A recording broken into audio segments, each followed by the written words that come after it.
You're listening to The Globalist, first broadcast on the 10th of February 2025 on Monocle Radio.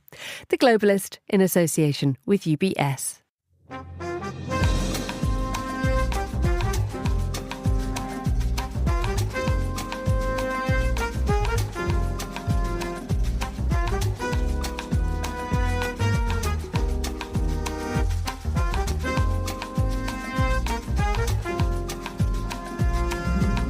Well, live from London, welcome to The Globalist with me, Emma Nelson. Coming up on today's programme, as the 10% import tariffs from the US kick in, we look at China's response to the opening salvo of a trade war by Washington.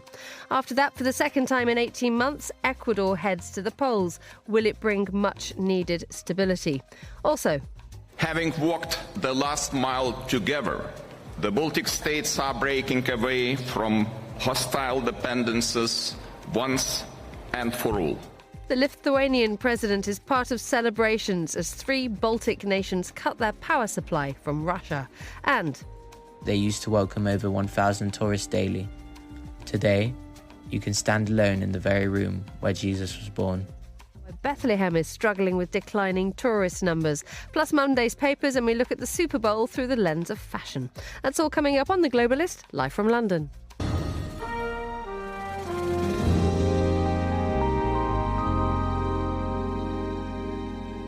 First, a look at what else is happening in today's news. President Trump has said he'll announce more import tariffs in the coming days, including 25% tariffs on imports of steel and aluminium. An Israeli delegation has arrived in Qatar for more talks on the continued ceasefire in Gaza. And France is to invest €109 billion into AI. Stay tuned to Monocle Radio throughout the day for more on these stories. But first, there's been a last-minute tweak made to the US sweeping tariffs on China.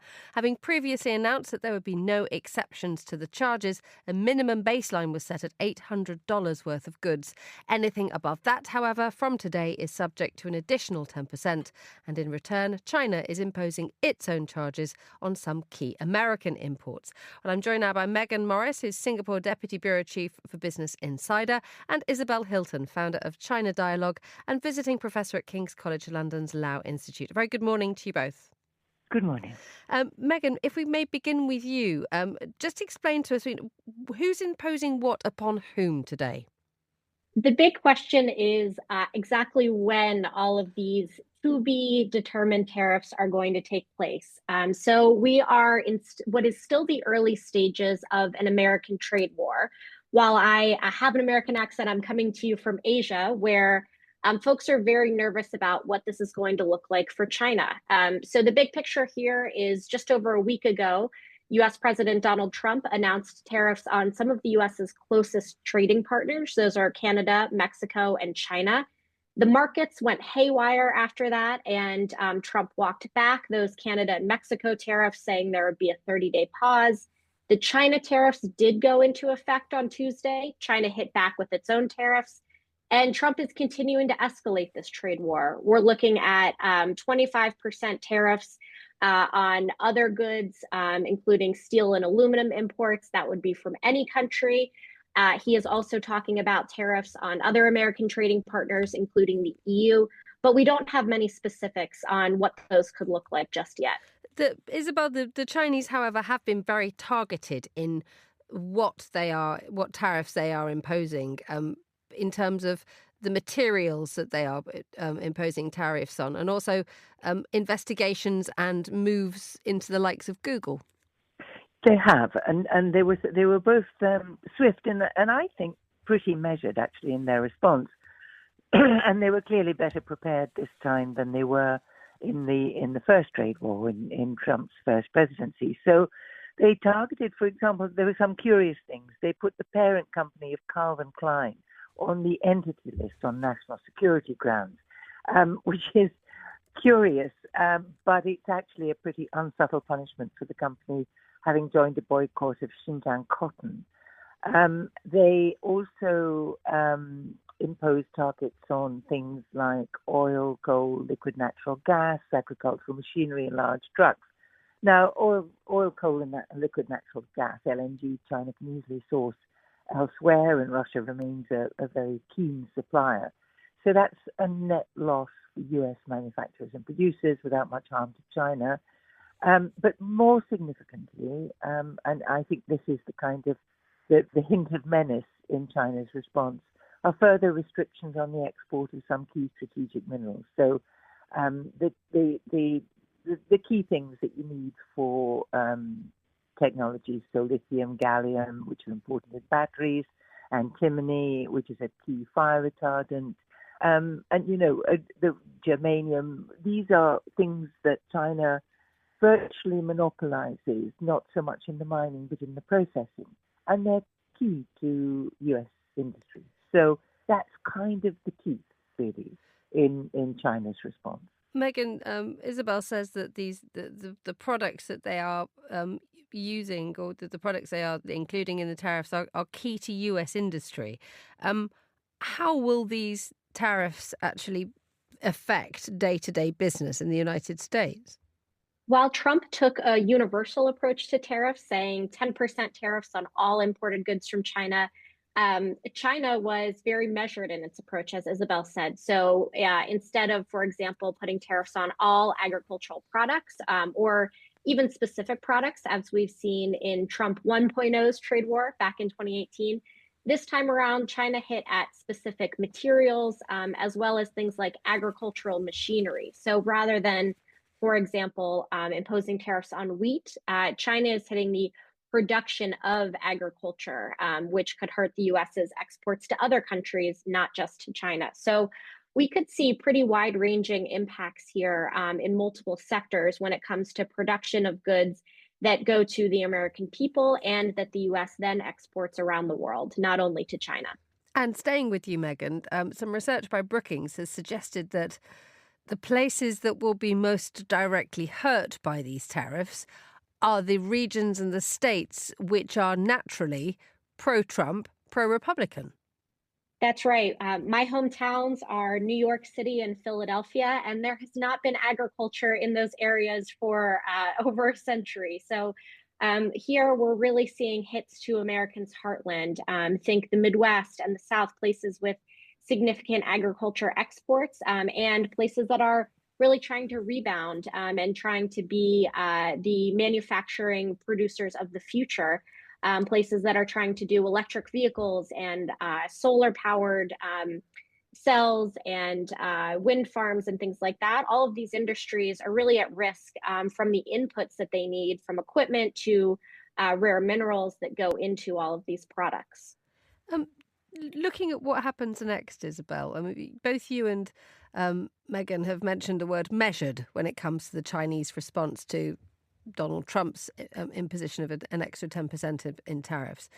The Chinese had allowed a few days, hadn't they, when they announced their retaliatory measures, that left some space for a phone call to be made, for a discussion to be had, similarly to the discussions and phone calls that were held between the Mexican president and the Canadian president and Mr. Trump. That space wasn't used for calls, was it? I mean, was there any sense that the two sides had any kind of contact or effort to cool things down? Well, we know that Donald Trump has been speaking to Vladimir Putin, but there is no, and there was a hint, as you say, that there would be a call with Xi Jinping, but it hasn't materialized, and it's not clear to me on which was the reluctant side, although the hints were coming out of Washington, so one can speculate that it was Beijing that didn't come to the phone. And perhaps they're waiting to see how much chaos or how much reaction there is in the United States, which might put them in a stronger position for the call. You know, in a way, China's already paid the price for U.S. tariffs. There is a larger rate, if you like, but tariffs were imposed in Trump's first presidency. They were not removed under Biden. So they're almost factored in to China at this point. And if you look what happened to China's trade patterns after Trump 1.0, China turned to other countries for its inputs and its exports. China does need to export, but it's been cultivating third markets very assiduously for many years. And I guess that China is thinking, well, we can perhaps let the effects of what we've done run for a few days, and let's see if Trump walks them back, as he did with Canada and Mexico. So we may be looking, it's impossible to know, but we may be looking at China just playing a little bit of hardball here in order to get a better advantage when the call does happen. Megan, this focusing on a sort of the third market, this decision to make, to play hardball, some have suggested that in the long term, an isolationist approach by the United States will do just that. It will just isolate the United States and force and then enable the rest of the world to look elsewhere. And the great winner in this could be China. I think that's right. And I think that's why China is withholding some levers that it could still pull, seeing this as very kind of early days in the trade war.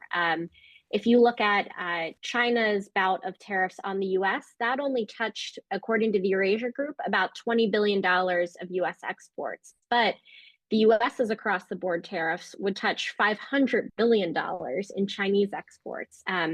So it seems like China is letting the U.S. isolate itself by not pulling all of the strings on its first response to, again, what I think are probably early days in this trade war. But you raise a real risk to American manufacturing and America's bottom line. The U.S. exports, for example, to the EU, both goods and significant professional services when we think about professional intellectual property, financial services, things like that. That's not wheat and some of the things that touch American farmers, but that could also make some leaders on Wall Street and elsewhere very wary about how this trade war could escalate and isolate the U.S. Across many sectors of business. And finally, Isabel, I mean, you mentioned, this third way. Is China likely to do very, very well out of this? Well, it's. I don't think anyone wins in a trade war, as Mao Ning, the Chinese Foreign Ministry spokesman, keeps saying. So I don't think China is exactly thrilled, but it has made preparation because it had experience of Trump the first time round. And China has actually, for over many years, been building political and economic relations in third markets because it wants to remake, the balance of world power and authority that way. And that's one of its major weapons. The problem is those markets are not as mature, they're not as rich as Europe and the United States.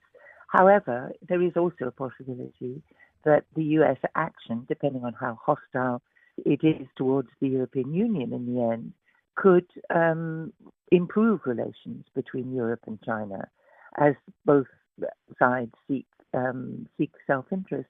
That's a long-term ambition of China, to divide Europe and the United States. So it's hard to see how that in the end, China is the overall loser here. Isabel Hilton and Megan Morris, thank you so much for joining us on Monocle Radio. You're listening to The Globalist.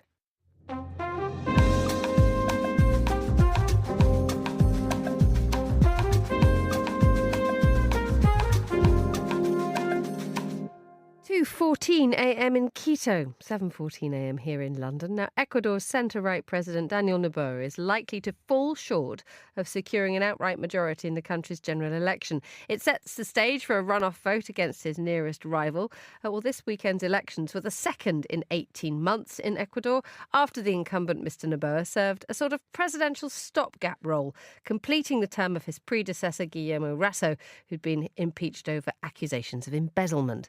Well, to try and unpack the whole thing, I'm joined by Oscar Guardiola Rivera, Professor in International Law and International Affairs at Birkbeck College and a regular voice around the Monocle table. Good morning, Oscar. Always a pleasure being here. Good to see you.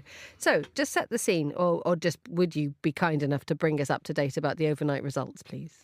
Well, these are results that most people did not expect, particularly the current president, Daniel Noboa, who was very, very confident to win in the first round, of Luisa González for more than 2 or 3 points. It turns, as things turned out, he is falling very short, 44.6% against 43.8%. For Luisa González, so less than a point of difference between the two. And was this? And you said this was not expected. No, this wasn't expected. Every single poll was telling us that Mr. Noboa was going to make a certain win. But it does seem that at least three things are running against him. On the one hand, his strength, which is security. Well, that is something that is beginning to change. Ecuador has the highest rate of homicides in the continent, but and he had been able to change that, but in January that rate shot up once more. Second, energy crisis. Ecuadorians seem to be fed up of the constant cuts in power. And thirdly, poverty is going up once again. Ecuador is in crisis, isn't it? It has very, very serious law and order problems. It has terrible violence problems. And as he says, it has an economic crisis as well. And this was something that Daniel Noboa has really honed in on, hasn't it? That he has taken the real tough man approach to it. And this is something that his rival, Luisa González, has said, no, we want to build peace, not war. So that's it. I mean, this is a story that is not that unusual in Latin America. Behind the violence is the drug business. The approach to the drug business in the whole continent has to change. It is very clear that Noboa is following the script of former leaders in the neighborhood, such as Álvaro Uribe Vélez in Colombia. So he becomes very tough on these organizations. He does so by declaring the state of emergency, bringing the military to the streets. That militarization of everyday life is welcomed at first by citizens, but very quickly, as it happened in Ecuador, problems begin. So, for instance, in the case of Ecuador, recently 4 teenage kids were arrested by the military and their bodies turned up later on, burnt and with signs of torture. That is always, that is always the case in Latin America when this approach begins to fail. And that's precisely what Luisa González is arguing against. She's promising to bring back a different coordination for security and a priority for human rights. And this is, I mean, we just have to sort of examine which would be the best path for Ecuador, given the fact that Mr. Noboa, Daniel Noboa, was elected and went on this very, very tough man policy. And as you say, it works for a bit. And then those who are most affected by the violence can still continue to be affected. Luisa González, I mean, what is her, apart from offering a sort of, dare I say, a slightly more brighter narrative, what is it that she would bring to Ecuador that at the moment is lacking? Well, the one thing that she will bring is a focus on the economy. Usually these security issues have roots in the economy. As I said before, behind all this is the fact that the one huge business that tends to work for people when infrastructure and investment are lacking is the drugs business. So a new focus on infrastructure, on energy, on joining the neighbors in trying to tackle these problems in a different way. That's what she's bringing to the table. And indeed, it is the case. I mean, this is absolutely clear to every analyst nowadays. The region cannot continue to apply the old recipe of toughness and militarization of everyday life to a problem such as the drug markets problem, which needs a different diplomatic approach. How does this, just let's place this in context with the rest of the region. I mean, how much does Ecuador's issues, or how much are they mirrored, among the neighbours, or is there that dreadful thing that if Ecuador has is a problem, it drags everyone else down with it? Well, it is both. I mean, it does. Anybody who looks at Ecuador now has a sense of déjà vu. Ecuador looks very much the way Colombia looked like in the early to mid 1990s. Huge drugs-related violence, toughness. Then that toughness turns the state into a criminal itself. And then everybody realizes that what is needed is a joint effort by different countries to try and deal with drugs, but also immigration and other problems in a different manner. The latter is important because Noboa was one of the few presidents, Latin American presidents, to attend Donald Trump's inauguration, and which is complicated because mass deportations could hit Ecuador very badly. A lot of the population depends on the money that Ecuadorian immigrants into the U.S. send back home.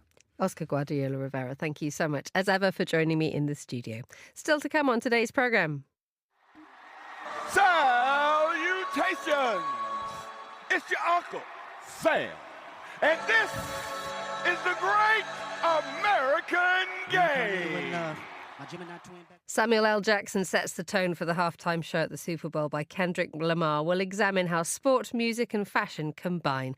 You're listening to The Globalist.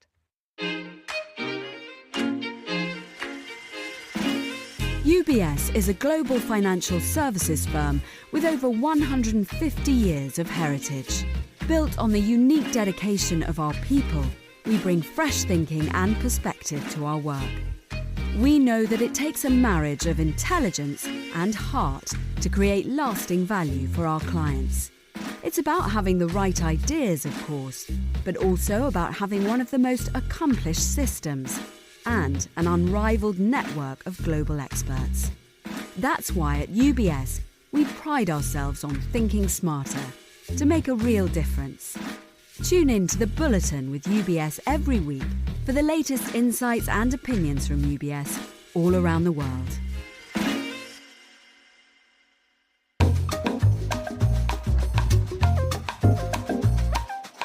7:22 here in London. Let's continue with today's newspapers. Joining me from Istanbul is Hannah Lucinda Smith, Monocle's Istanbul correspondent. Good morning, Hannah. How are things where you are this morning?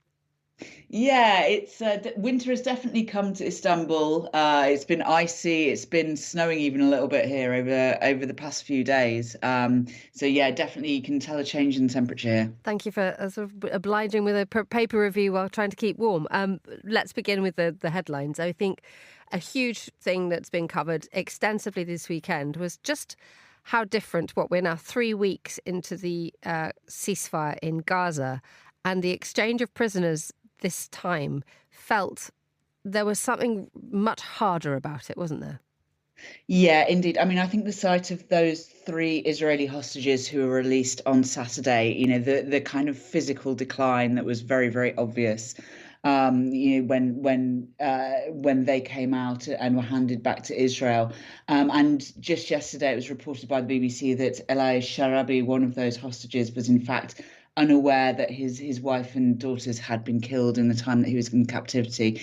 So, yeah, it really was quite a kind of haunting scene this weekend. And it prompted calls from the Red Cross to say that future handovers needed to be made in private. It wasn't just because of the really, really weak condition that the 3 men were in, but also the circumstances now and the staging of the handovers, which are getting more elaborate.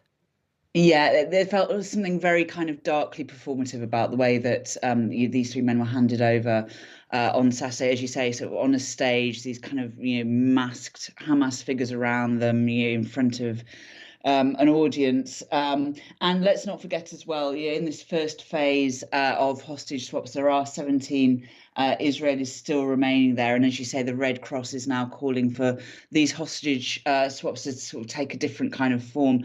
But the other thing we should have mentioned, of course, as well, is that those remaining hostage swaps do appear to be in jeopardy somewhat because of the things, of course, that Donald Trump has been saying over the past few days about his kind of plans or visions for Gaza, turning it into a tourist resort, kicking all the Palestinians out. That kind of rhetoric as well is really going to perhaps put some jeopardy on those remaining swaps. Indeed, he's doubled down on Air Force One in the last couple of hours, saying this is what he wants to have happen. And we have a delegation of Israelis in Doha this morning. The talks are starting again. I mean, how's it being covered in the region, given the fact that the comments of Donald Trump clearly have altered focus and altered direction. But at the end of the day, it is a ceasefire and long-term truce, which is the goal here. Yeah, absolutely. I mean, here's the thing about the Palestinian issue in the Middle East, and I'm including Turkey in this. It's not just a kind of humanitarian crisis in the way that it's viewed, perhaps, by many people in the West. It's also something that's very, very useful for leaders like Erdogan, previously like Bashar al-Assad. These kind of autocratic Middle Eastern leaders really like to kind of jump onto the Palestinian issue and use it for their own domestic ends. So Erdogan in particular, of course, he's really made his kind of support for the Palestinians such a huge part of his own domestic image and of his own regional image. He likes to present himself as this kind of protector or advocate for Sunni Muslims, and particularly for the Palestinians. But what's really, really interesting, looking at the Turkish news this weekend, the Erdogan government really sees a kind of opportunity with Donald Trump. They see him as kind of, a sort of similar character, somebody they can kind of deal with. That was the case in Donald Trump's first term as well. And there has been almost no mention, actually, in the Turkish news of this Gaza plan that Donald Trump has been talking about, something that you would think would sort of raise fury among the government and the people here in Turkey. But looking at the headlines last night, I noticed that a lot of the kind of analysis on Turkish television was about whether or not Trump and Erdogan are going to get on and whether they're going to be able to work together and what kind of place Turkey can find for itself in this sort of new American politics. Let's move on to the Greek island of Santorini. An enormous amount of coverage on what is this, a cluster of earthquakes, thousands upon thousands of earthquakes, which have clearly caused an enormous number of problems for those on the island. We have an emergency evacuation fund being given by the Greek Prime Minister to try to help those who are trying to flee. But a lot of the papers are talking about the fact that there is no sign that these earthquakes are going to stop anytime soon. Yeah, so this is not what you might term a kind of normal earthquake. It's not sort of one or two and then a few aftershocks and it stops. This is hundreds, perhaps thousands actually, of, I say small, but they're actually not small. We're talking sort of between 4 and 5.5 on the Richter scale earthquakes. They're happening underneath the sea. The Aegean region, actually, all those islands that lie between Greece and Turkey, they're all the result of kind of seismic activity. They're volcanic islands. This part of the world is one which is incredibly seismically active. And here in Istanbul, even, we get kind of small earthquakes all the time. Everyone's incredibly concerned about the big one coming, of course, 2 years ago, almost exactly. We saw those absolutely horrendously destructive earthquakes in southern Turkey. But what's happening around Santorini is what's being termed a seismic event. This is not just one or two and then a few aftershocks. This is repeatedly building up more and more and more and more earthquakes. And what seems to be happening is that they seem to be getting stronger. And the reason why there's so much concern on Santorini is that they may be leading up to a kind of bigger seismic event. And that's why there is so much concern and such a kind of, rescue effort or pre-rescue effort, let's say, preparations for a rescue effort, for a humanitarian effort being put in place. We've seen the army dispatched to Santorini. More than half of the winter population has gone. Of course, Santorini is one of Greece's most important tourist sites, certainly out of those Aegean islands. But the winter population is still there. Most of those people have left. The army has come in with supplies like tents and things like that. But really you can sense there's a huge amount of fear over this. And there is a huge amount of economic uncertainty as well. And there's an article in the Telegraph where they're talking about, the fact that Santorini is so dependent on tourism. And if you have this uncertainty, people are going to cancel their holidays. And that will have a much, much longer term effect on the island. Yeah, absolutely. I mean, Greece generally is hugely reliant on tourism, but the islands in particular, I mean, places like Santorini basically survive on the summer season. You'll find that most of the people there will be working in hotels, they'll be working in restaurants. Really the whole economy of those islands is now based around tourism, and people work in the summer and then in the winter they kind of relax, they spend time with their families. And Santorini, of course, it's this really kind of classic, beautiful Greek island. It's got the whitewashed houses, stacked up the cliffs, looking out to sea. It's absolutely the driver of that island tourism economy. I can't remember off the top of my head how many thousands or hundreds of thousands of tourists they get each year, but they're getting, both tourists coming to stay there, they're getting cruise ships docking there. And of course, tourism, especially in Europe, is a massively competitive industry. All these places like Greece, Turkey, Spain, all their hoteliers and businesses are looking to try and, pull in tourists from places like the UK with prices mainly, the massive price war going on.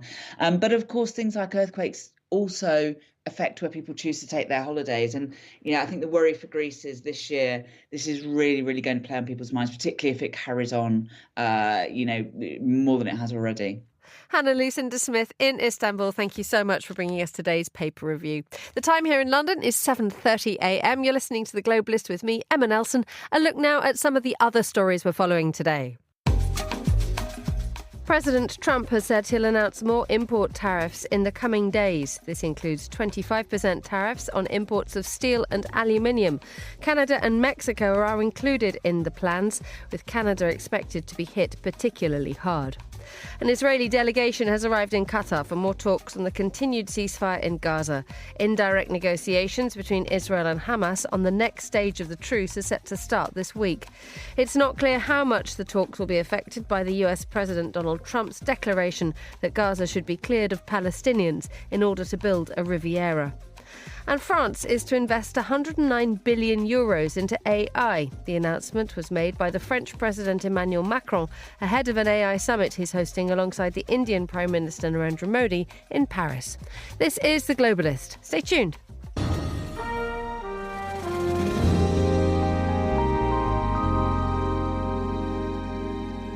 9:31 a.m. in Tallinn, 8:31 a.m. in Zurich. Now, the switch, when it came, was chiefly symbolic.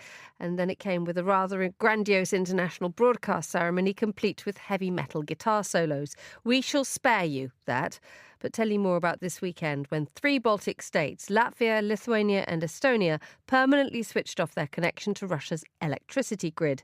Users weren't expected to have noticed any change in their service, but this was much more than switching off the pipes from Moscow. Kadri Leek is a senior policy fellow at the European Council on Foreign Relations. I'm delighted to say she joins me this morning from Berlin. A very good morning to you, Kadri. Good morning. And I'm actually in Tallinn, Estonia. How lovely. Well, send my regards to an excellent city. And it all went well. So no one noticed that the switchover happened. Indeed. I didn't notice anything. It was all smooth. It was all regular. But it went with, an enormous ceremony. And there was a huge moment, wasn't there? Yes, well, politicians made the most of it. But actually, of course, the process was technical and it had been in preparation for years. So that was a culmination of a 8-year-long process at least, if not longer. And there were some fears because no one could be quite sure whether Russia would cooperate in good faith or would it try to sabotage given the overall relationship. But it went well. Which is wonderful news. The existence of these connections between Latvia, Lithuania and Estonia they're a hangover from the Soviet era, aren't they? There was a system called BREL, which effectively connected Soviet countries together with an electricity supply. Yes, well, BREL was still a regional network. It connected Belarus, Kaliningrad, Latvia, Lithuania, and Estonia. Actually, it's an acronym from the first letters of these countries: Belarus, Russia, Estonia, Latvia, Lithuania. And it was a fairly large grid. Large grid is important because that ensures the stability of your electricity supply. And that is why also the Baltic states were kind of hesitating whether to disconnect or not once they joined the European Union back in 2004. It would have been logical to try to connect to Europe as soon as possible.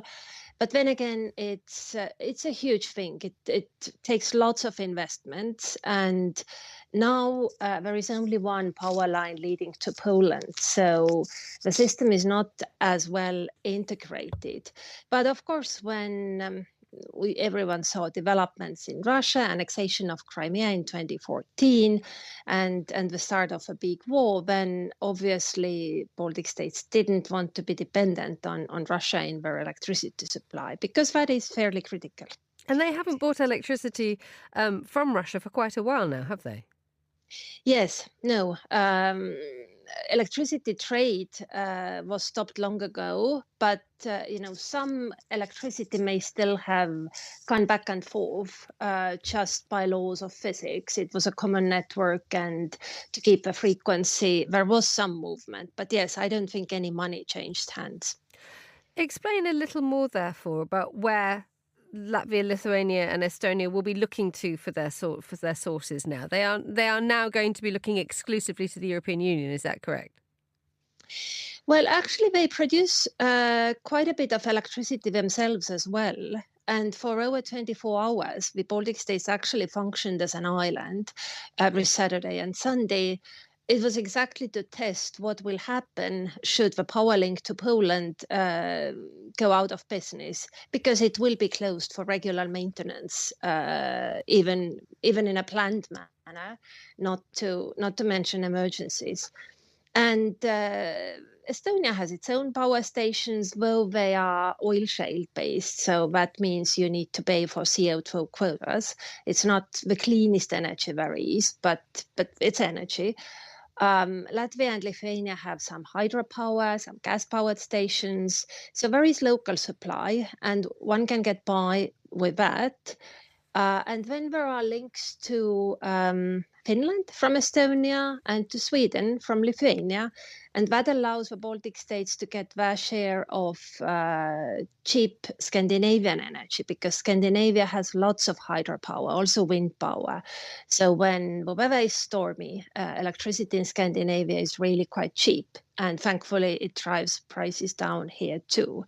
And then, yes, there is that link to Poland that connects to the grid, ensures stability. And I guess every now and then you can trade electricity with Poland too. You mentioned at the beginning of this interview the heightened security because of the suspected sabotage of several subsea cables and pipelines in that part of the world at the moment.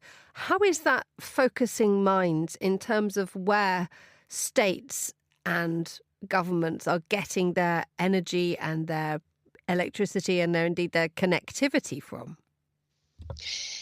Indeed, some cables have been cut in suspicious manner, and that, of course, drives it home that one should have a local backup. Just to depend on undersea cables is not as reliable as maybe it was at one point thought, because I am not sure that one will be able to defend them with 100% certainty.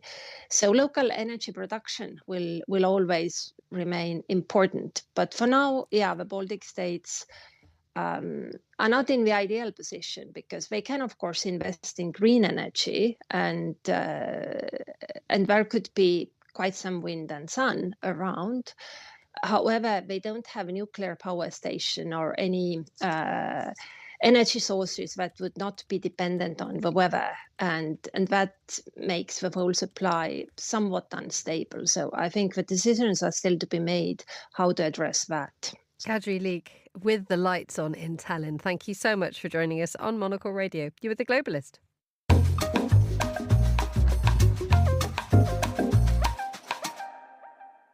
Now, the holy city of Bethlehem in the West Bank has long relied on tourism and religious pilgrims to fuel its economy, especially during Christmas.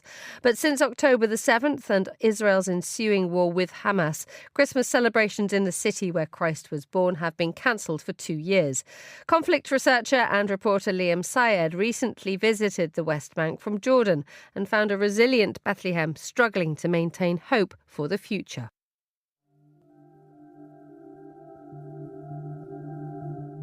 In the ancient city of Bethlehem, where the story of Christmas began, an eerie silence has fallen.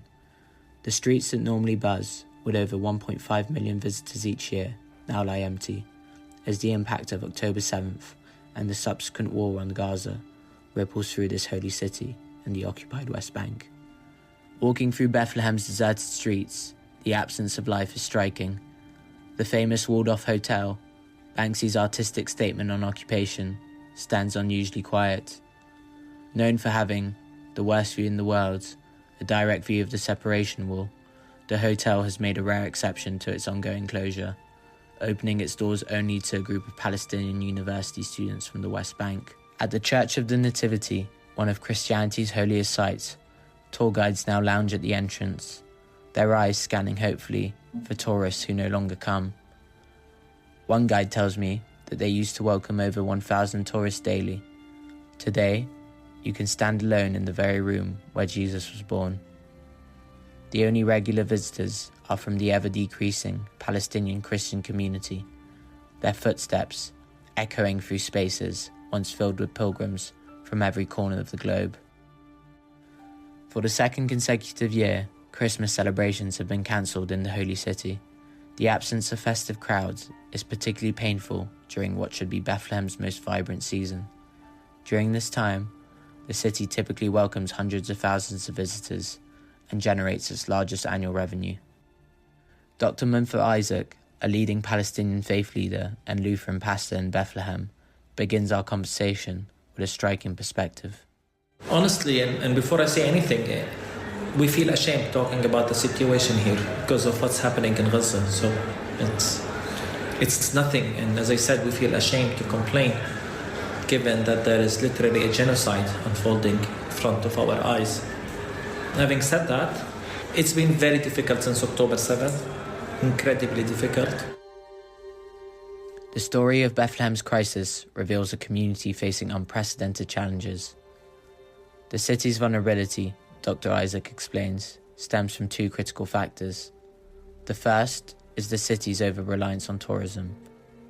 The impact has been devastating. Many families barely survived COVID and relied on their savings, and now they're completely out of anything. We've witnessed tens of families who've already left, who said, we've given up. This exodus represents a troubling pattern, as mounting pressures from the Israeli occupation forced Palestinians to abandon their ancestral homes in search of a more stable future elsewhere. The second factor, which compounds the crisis, is the city's proximity to Jerusalem. Since October 7th, the Bethlehemites who used to work in Jerusalem are no longer able to work there. Israel stopped giving permissions to the Palestinians who used to work in labor and other jobs, and so that adds to the number of unemployment. This affects both Christians and Muslims, all Palestinians. This double blow has left many families without a stable source of income for over 2 years now.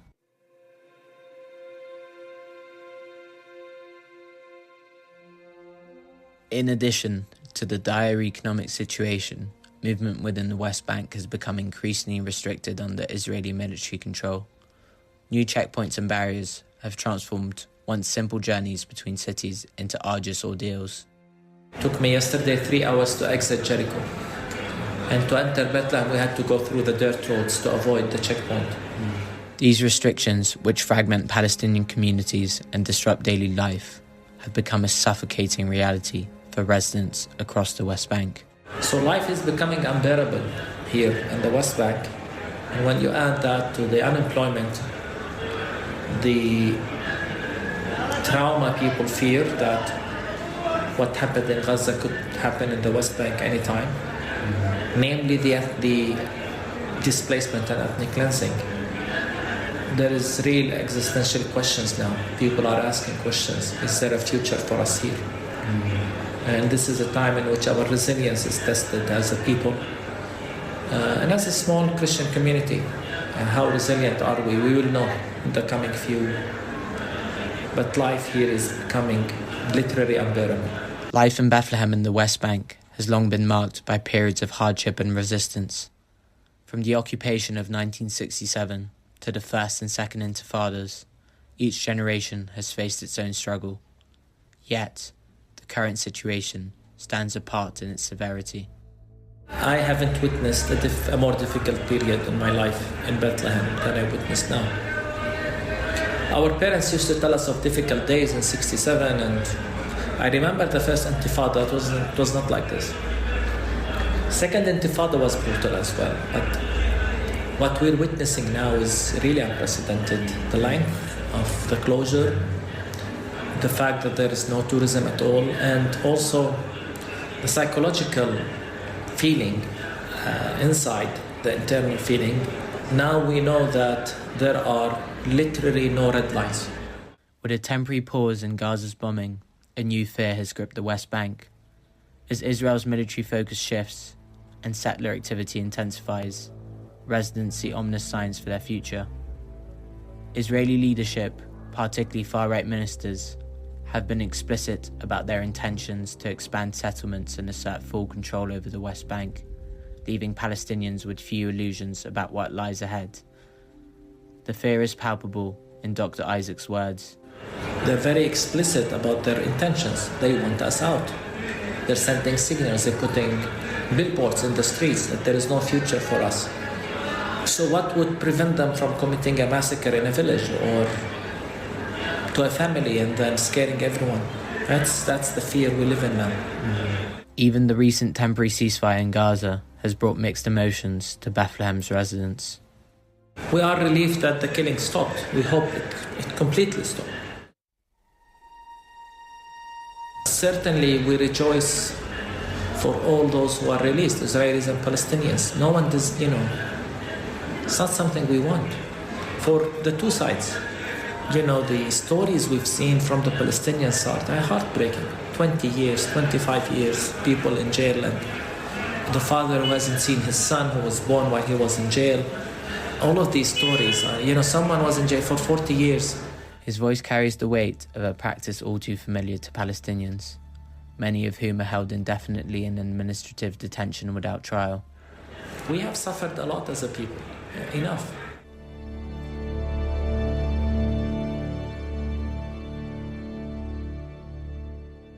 Liam Syed reporting there from Bethlehem. You're listening to Monocle Radio.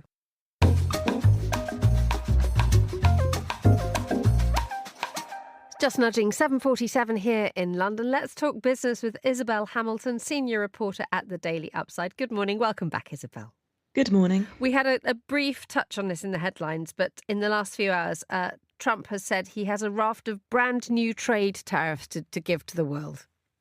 Yes, this is something that he apparently signalled on Sunday night with reporters before he flew to the Super Bowl.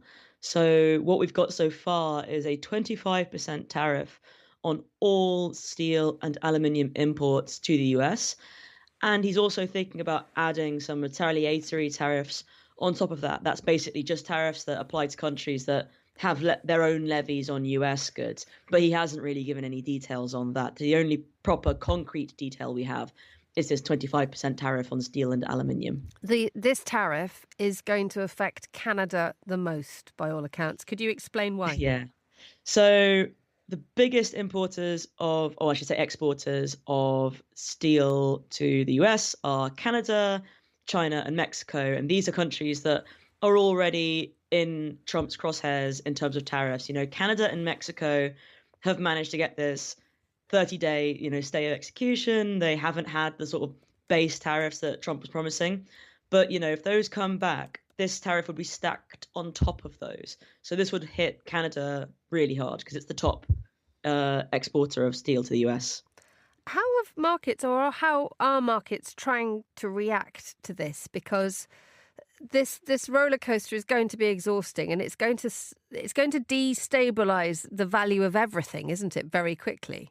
Yeah, I mean, his tariffs that he already announced, which, are sort of ephemeral because only a few of them have actually come into effect when he said they would, have already had the effect of sort of putting a damper on what was called the Trump trade. The markets, quite predictably, don't like it. It creates a lot of uncertainty and it makes investors less bold. And you have governments trying to react very quickly. I mean, we have the governor of Ontario saying this is going to be causing constant chaos. We have South Korea as well, because it is a major exporter of steel to the US. I think in the stocks in the major steel and car makers are dropping as we speak. But we also have the likes of Australian Prime Minister Anthony Albanese, who's saying, actually, no, what we're going to do is we're going to make a case to the US for Australia to be exempt. So it now starts it now starts to make different countries react at different rates, trying to scrabble to save their own skin. Yeah, I mean, I think most world leaders at this stage in the game know that with Trump, everything is transactional. That's sort of what we saw with these tariffs on Mexico and Canada. They were able to arrive at deals very, very quickly. So I think every other country in the world is taking notes. And this goes beyond tariffs, When we look at, his demands or, Trump trumpeting that he can get a deal with Ukraine to get their rare earth materials in exchange for aid.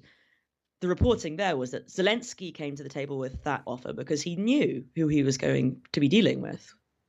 Let's move to France. An enormous AI conference kicks off today in Paris with the Indian Prime Minister Narendra Modi in attendance as well. There was a quite remarkable advert on the television last night or put online last night by Emmanuel Macron being morphed into lots of rather exciting characters. It's in anticipation of an enormous announcement made about AI and France and 100 billion euros. Yeah, I think it's 109 billion even. So Macron was talking on French television about this yesterday. The money is coming from companies, just to be clear here. It's not like the French state is going to be plugging this all in. And yeah, I mean, France has some really promising AI companies already. It's got Mistral, which is a sort of startup that has lots of backing from bigger US company. It's got Hugging Face. And, 109 billion euros is a big number. But you've kind of got to put it in perspective that companies are still pouring absolute mountains of money into AI. SoftBank, which is this big Japanese investing vehicle, they're apparently getting close to investing 40 billion into OpenAI. And, 40 billion is quite a big chunk of 109 billion. The US is saying that they're going to find 500 billion to put into various AI infrastructure things. But yeah, it's all, the numbers kind of keep stacking up and up, but they're, planned over lots and lots of years. And whether the actual investment will remain at this velocity is kind of a big question, because after what happened with DeepSeek, showing that actually AI can be made much more cheaply than we'd previously been told, there's a little bit of room for ambiguity. How far behind is France in the rest of Europe? I don't think it is terribly far behind. Like I said, it's got Mistral and Hugging Face. In many ways, it's sort of the European poster child for AI. Isabel Hamilton, thank you so much for joining us on Monocle Radio. You're listening to The Globalist. UBS has over 900 investment analysts from over 100 different countries. Over 900 of the sharpest minds and freshest thinkers in the world of finance today. To find out how we could help you, contact us at ubs.com.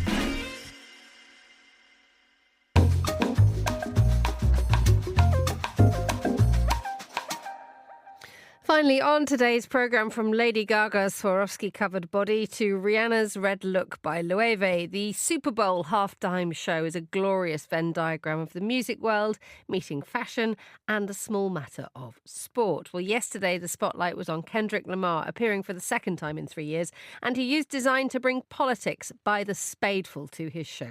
Well, joining me now is Dana Thomas, journalist and author of Fashionopolis, The Price of Fast Fashion and the Future of Clothes. Very good morning to you, Dana.